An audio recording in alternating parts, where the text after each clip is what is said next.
the sessions that have been scheduled very intentionally within Siyaphumelela to share the work of all the partner institutions. These are incredibly important sessions for us because it's where we try to broaden the conversations even wider than the institutions that are participating in Siyaphumelela specifically, to share ideas and to learn from each other. We have two presentations in this session. The first one is from our DUT colleagues, and that is followed by a presentation from Nelson Mandela University. I'm under strict instructions that I may not use the abbreviation. Right, so I'm going to call on, they'll be talking in sequence as they are sitting, Prof. Gwele, Nicky Muller and Bella Sattar, and the title of their presentation, It Takes a Village, Considering Leadership and Innovation Towards Student Success. We chose this title for a very specific reason.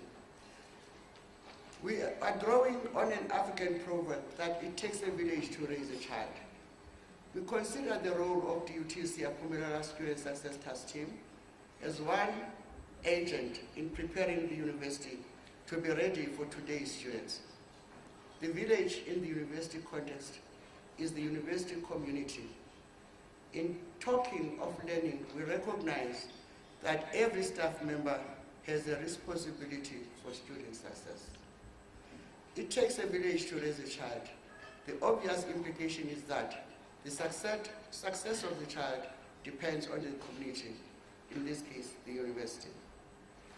And we have been asked a number of times, how come we never say what is the student's role in this conversation? That will be the 2017 conference. 2018, yes. We still don't want to go home yet. Okay. This presentation is going to take this sequence. I'll be dealing with the background, and Nicky will take us through the learning organization, and then Bella will talk about a specific approach, some interventions towards student success, and then I will close. Okay.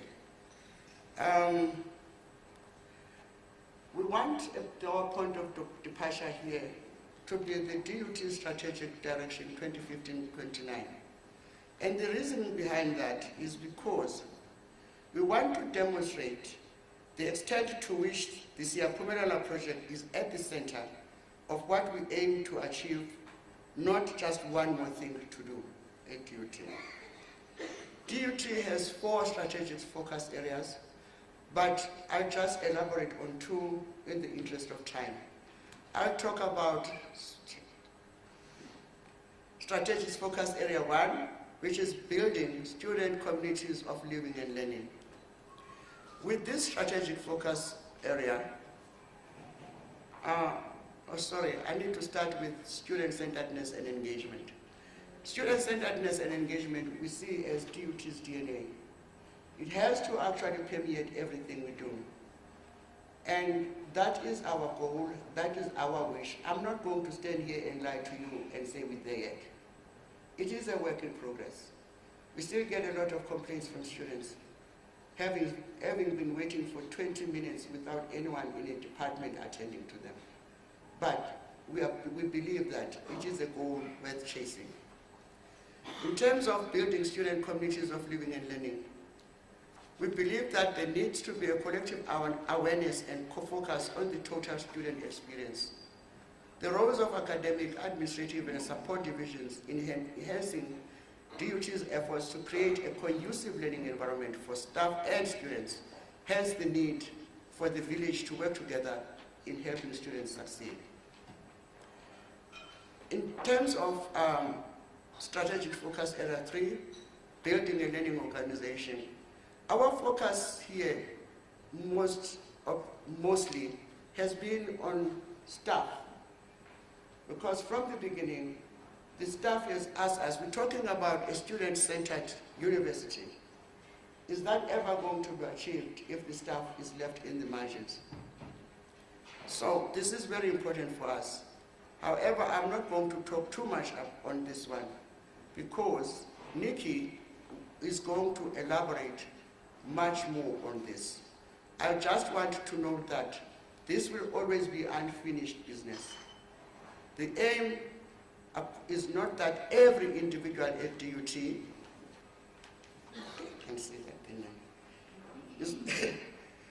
the aim, according to this, is that not every individual at DUT arrives at the same understanding of what it is that the institution is trying to achieve, but rather that within each unit, there is quite a sizable group of people whose interpretation of student success is more akin to the DUT's explicitly stated meaning of the quality of a DUT graduate.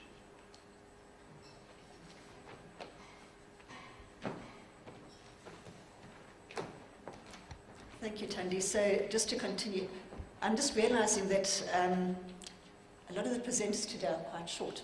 So I hope you can see at least my eyes, if nothing else, that you'll see the top of my head. So DUT's project goals within Siyaphumelela, I'm not going to read everything that's on the screen, so I hope that you'll just cast your eyes quickly as I talk. But how can higher education help students succeed?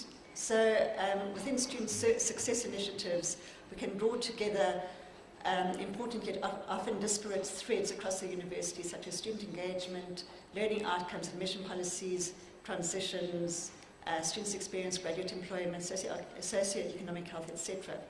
How the university fosters such successes is part of our challenge. And this presentation really, we had planned it with under the title of Leading University Leadership for Student Success, and then we discovered that in fact the stream had been changed to designing learning design for student success. So if you're wondering how this all fits in, it actually relates to how we are looking to prepare the university for its students, rather than students being prepared for the university.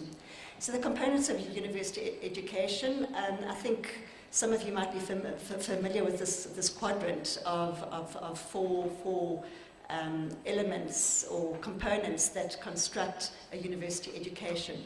And obviously in our approach, we are looking to ensure that all our activities cover these four quadrants. And again, if you just have a quick look at what's contained within those particular quadrants.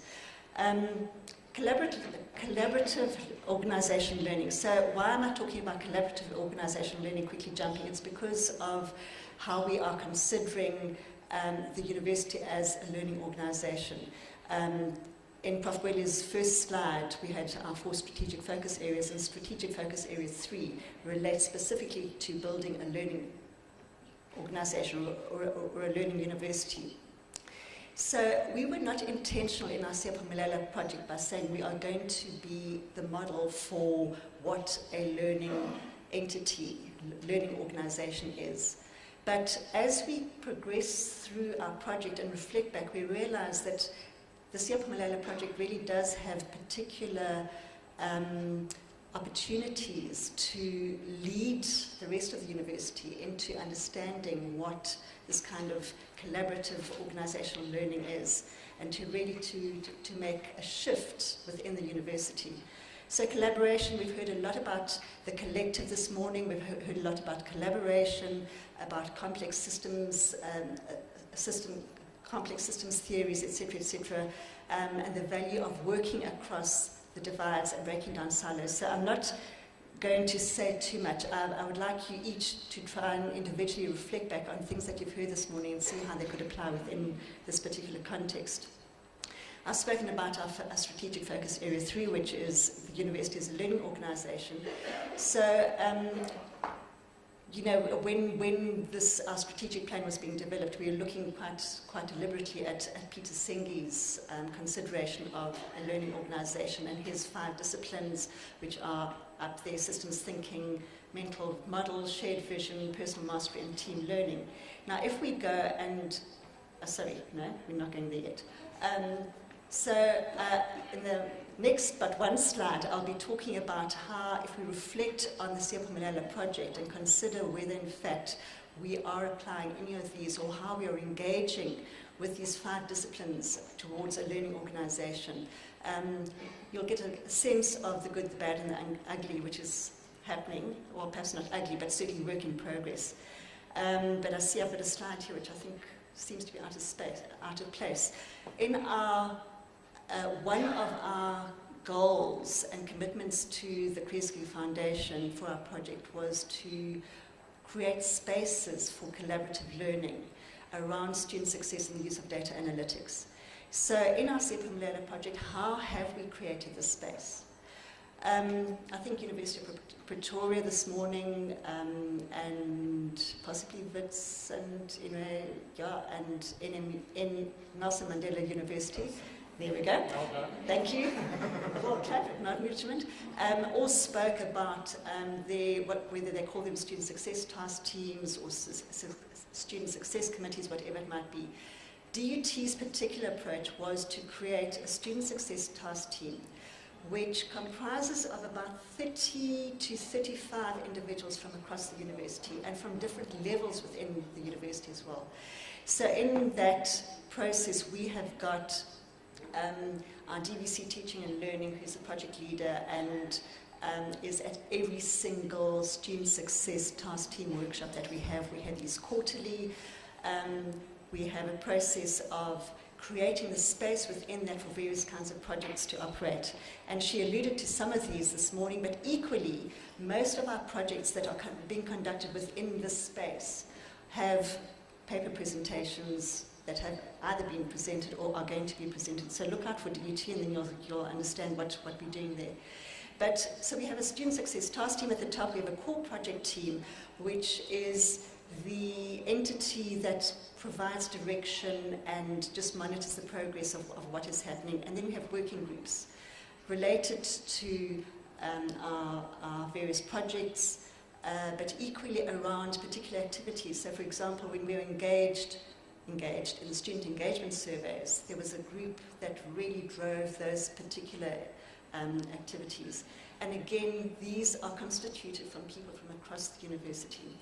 Now, I don't have much more time to talk because Bella's got some significant things to share with you, but this is our kind of reflection on Sengi's 5 principles. So the first one is systems thinking, and if we consider this, systems thinking is really about understanding, for us, has been about understanding the interrelationships between the various entities within the university. So when we draw people from student housing and from our academic development and from faculty and from planning together, it's about understanding how these intersections can work and need to work to benefit the university and, of course, in terms of really ensuring that we provide the best for our students. The second discipline relates to mental models. What do we understand? What bring personal belief or values do we bring to this process? And I think what we are discovering is that we are being challenged. What we thought we understood is not necessarily what other people understand. And so it's about getting to a point where our mental models are challenged, and our deeply ingrained assumptions are challenged. So whether it's related to the use of data analytics or whether it's about curriculum development or whatever it might be. The shared vision, I think, is something that we have done quite well in terms of our project, because we started off the project by really identifying what our main project goal was going to be. And I think everybody within the project has a sense of what the shared vision is. Not only just to attain a particular thing, but the process and the value that is attributed or that is gained along the way. Personal mastery is about how, as individuals, we are actually growing and understanding and developing, and then being able to translate that personal learning into the 5th discipline, which is team learning. And in that process, about really being able to shift our institutional thinking and our approaches towards student success. What does it feel like in a learning organization? This is what we would like to say we will achieve. I'm not going to read these because I'm aware that my time is up, and Bella's going to be taking over and kind of drilling down into some examples of what is happening within a particular project at the university.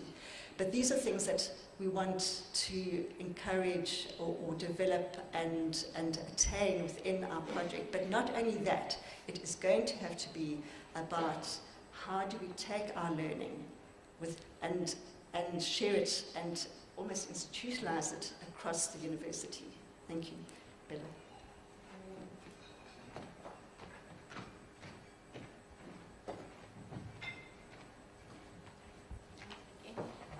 Good afternoon, colleagues.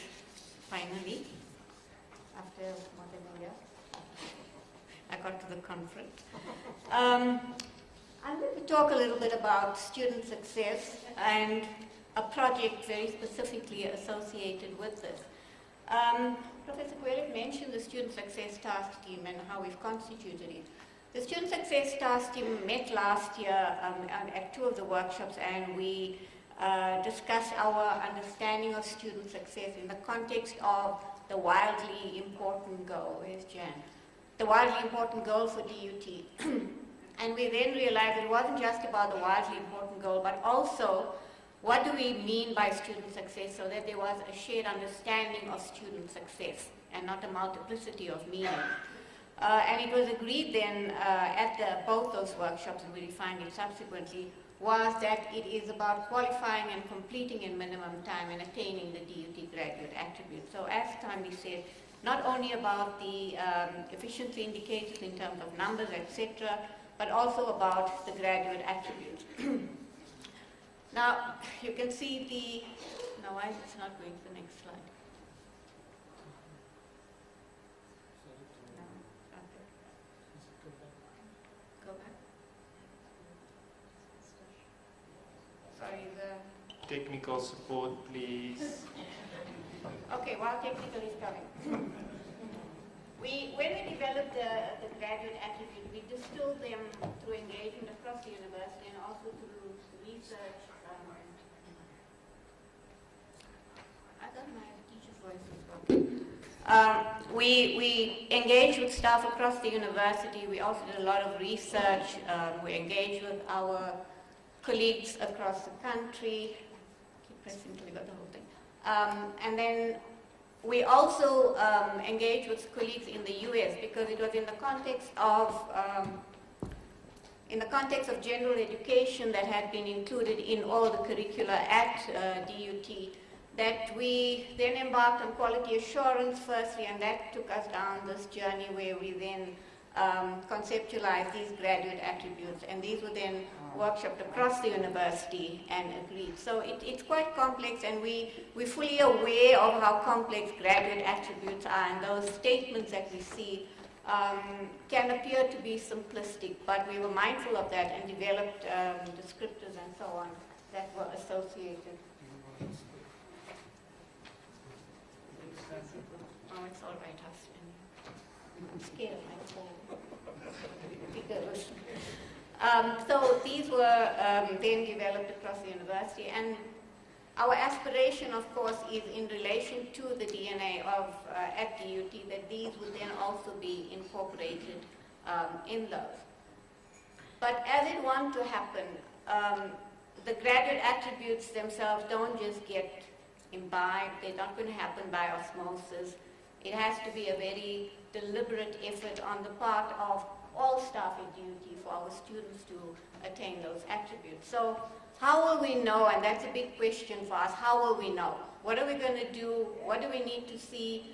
Indirect, direct evidence, we heard a lot about that in many places. MI obviously is going to give you all your number crunching, but what about the graduate attributes? Now, GenEd in the curriculum is a particular initiative with regard to curriculum renewal at the DUT, and all first-year students are required to take the Cornerstone module.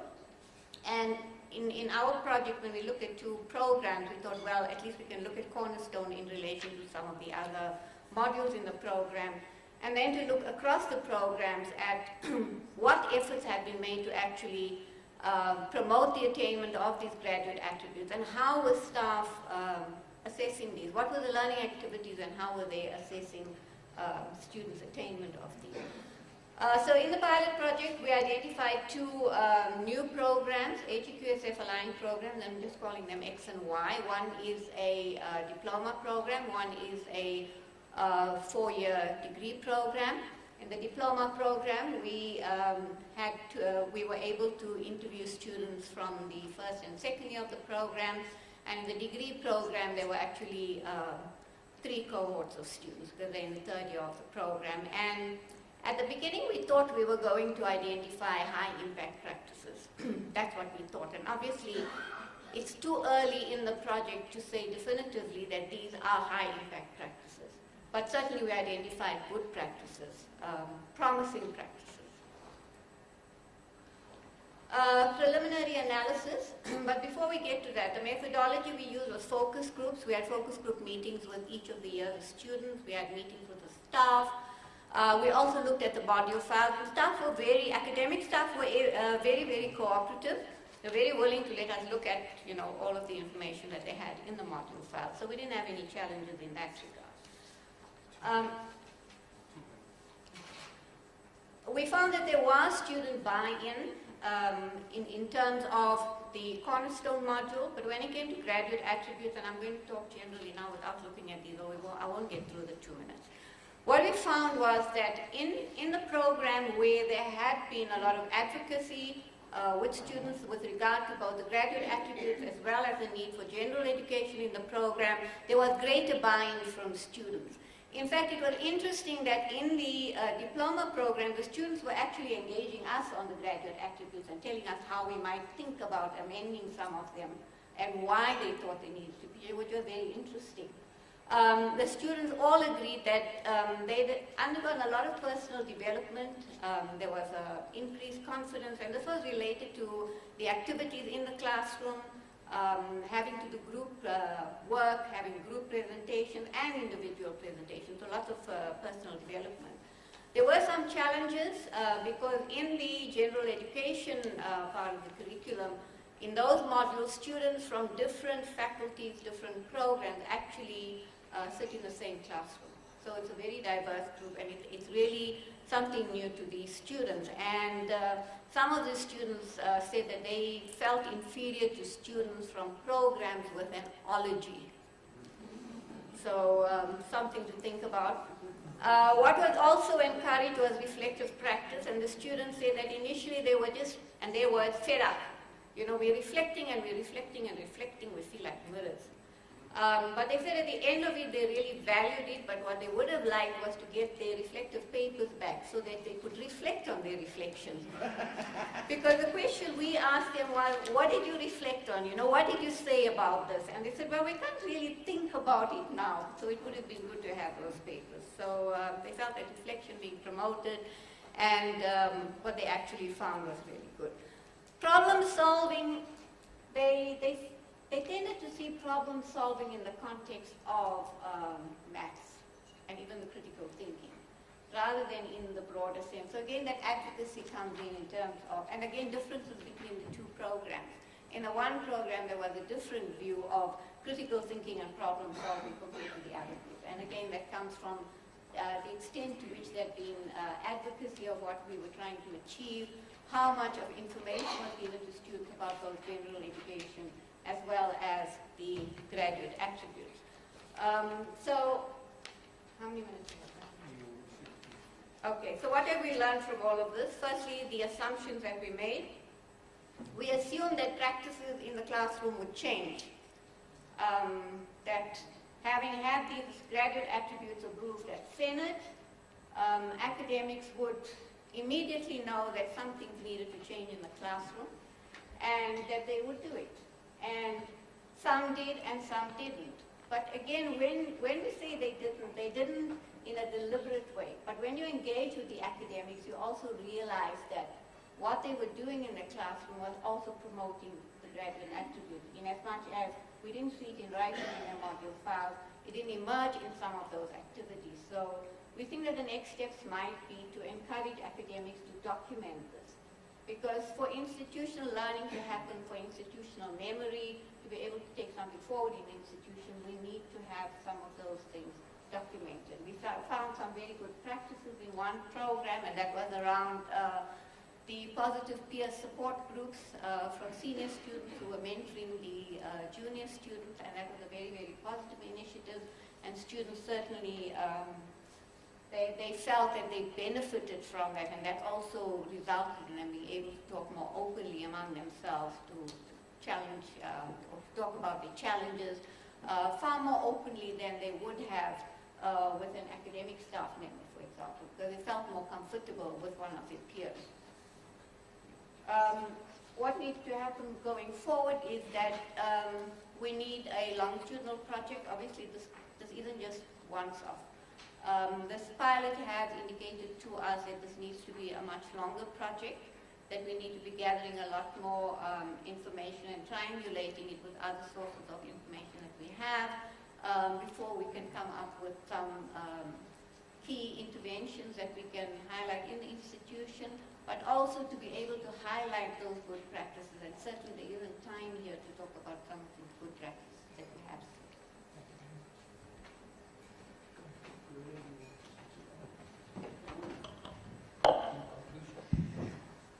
Okay, colleagues, I'm concluding, and I'm going to sound like a broken record.